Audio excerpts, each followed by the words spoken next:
Hey everyone, welcome back to Listen and Speak. Today we follow a man and a woman on a surprising day. Listen closely, enjoy the story, and practice your English along the way.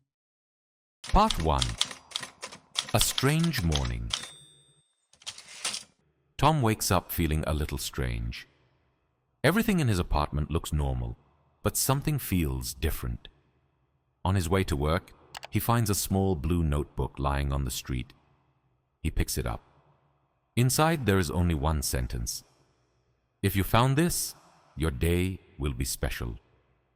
Tom laughs and puts the notebook in his bag. He has no idea that his day is about to change. Part 2. A message from a stranger. At lunchtime, Tom opens the notebook again.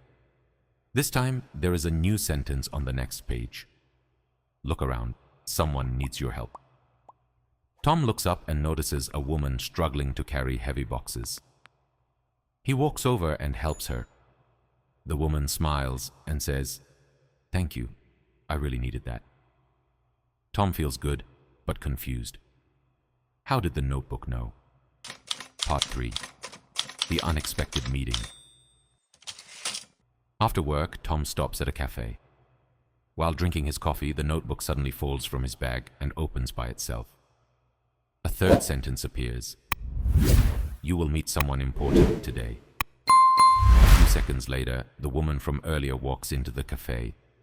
She recognizes Tom and sits at his table. Maybe we were meant to meet, she says. Part 4. A new beginning. The woman introduces herself. Her name is Emma, and she is a writer. When Tom shows her the notebook, she gasps. That notebook is part of my new story. I dropped it yesterday. They both laugh.